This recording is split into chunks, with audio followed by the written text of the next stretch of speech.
If you have debt, credit cards, student loans, car payments, and looking at your balance makes you feel a little sick, I want to say something first. You're not a financial failure. You're just standing where most adults stand at some point in their lives. The shame around debt is loud. The math of getting out is actually quiet, simple, and doable. Today, we're cooking a debt payoff recipe. No guilt, no hustle culture, just the smart order to pay things off, the math behind it, and the one emotional trap that wrecks payoff plans more than anything else. Welcome back to Cashflow Kitchen. So far, we've cooked up the budget, the emergency fund, the Roth IRA, and the index fund inside it. Today, we're cooking the recipe most beginners actually need first, getting the debt off your shoulders. Here's what's on the menu. First, the only debt category you should treat as urgent. Second, the 2 strategies for paying off debt and the honest trade-off between them. Third, which one's right for you. Fourth, what to do with your other money while you're paying it down. And at the end, the emotional trap that quietly destroys most debt payoff plans. The one almost nobody talks about. First step, not all debt is created equal. Some of it is on fire. Some of it is just sitting there. Pull out every balance you owe, credit cards, personal loans, car loans, student loans, anything. Write down 2 numbers for each, how much you owe and the interest rate. Now look at the interest rates. There's a rough line that splits debt into 2 categories. Anything above roughly 7 or 8% interest, that's high interest debt. It's the financial equivalent of a small fire. Every month you carry it, it grows faster than almost any investment could grow your money. This category is urgent. Anything below that, student loans, car loans, mortgages at low rates, that's low interest debt. Not urgent. You still pay it. You make minimums. But you don't have to panic attack it. This is the part most generic advice gets wrong. People with a low-interest car loan and a high-interest credit card are told to attack both equally. They shouldn't. The fire and the slow leak are different problems. Now, how do you actually attack the high-interest debts? There are 2 well-known strategies. People in finance Twitter argue about this constantly. I'll explain both honestly, because the right answer is genuinely, it depends.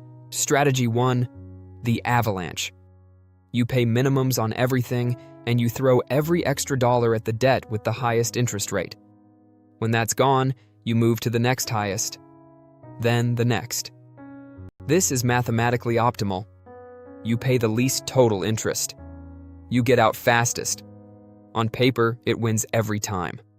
Strategy 2, the Snowball. You pay minimums on everything, and you throw every extra dollar at the debt with the smallest balance, regardless of interest rate. When that's gone, you roll the payment into the next smallest, then the next. This is mathematically worse. You pay slightly more interest overall. But here's why it works for many people anyway. Momentum. Killing a small debt completely, in a short time, creates a psychological win. That win fuels you to attack the next one, and the next. The honest truth, many people who try the Avalanche method give up halfway because the math feels endless. Many people who use the Snowball stick with it because each small victory is real. Here's a simple way to decide. Ask yourself this. When you've tried to be financially disciplined in the past, what kept you going? Was it crunching the spreadsheet and seeing the optimal number? Or was it crossing things off a list and feeling progress? If you're a spreadsheet person, someone who genuinely enjoys looking at numbers, go Avalanche. The math will satisfy you and you'll save a little money. If you're a momentum person, someone who needs visible wins to stay motivated, go Snowball. You'll pay a tiny bit more in interest, but you'll actually finish. There's also a hybrid worth knowing about. Sort your high-interest debts by balance, but only the ones that are roughly within a few percentage points of each other on interest rate. Get a quick Snowball win to build momentum, then pivot to Avalanche for the bigger debts. Many people find this is the most realistic path. The best strategy is the one you'll actually complete. Mathematically optimal but abandoned is worse than slightly inefficient but finished. While you're paying down debt, what do you do with everything else? 3 rules. Simple, in order of priority. 1. Keep layer 1 of your emergency fund alive. That first $1,000 from video 2. Don't drain it to pay off debt faster. The whole point of the emergency fund is so that one bad day doesn't put you right back into credit card debt. 2. If your employer offers a retirement account match, grab that match. A match is free money, usually a 50 or 100% return on what you contribute.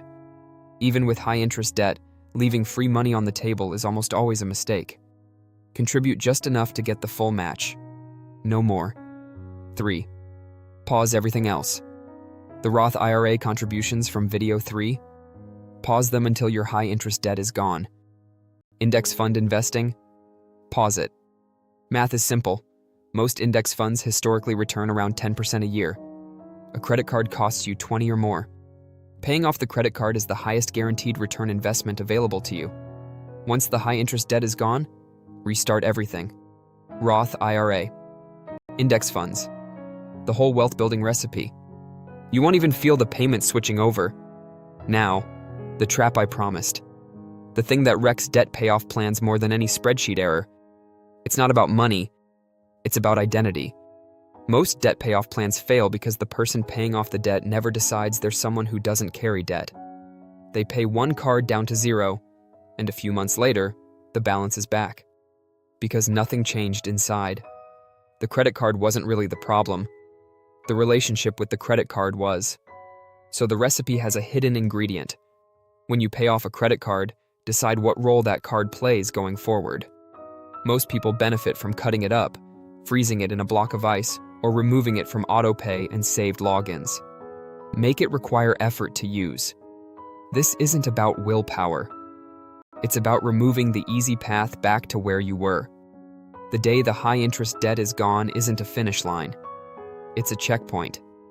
The next part of the recipe, staying out, is just as important as getting out. That's the recipe. Sort the debt. Fire above 7 or 8%, slow leak below. Pick your strategy honestly. Avalanche if you're a spreadsheet person. Snowball if you're a momentum person. Keep your emergency fund alive, grab any free employer match, and pause everything else. And don't just pay off the debt, change the path that led to it. Most people will tell you debt is a math problem. It's really half math, half identity. Both halves matter. If this helped, subscribe. Every week I drop one new recipe for handling money without losing your mind. Next week we're tackling the question I get asked most: how to actually negotiate a raise, including the line most people are afraid to say. Until then, keep the kitchen open.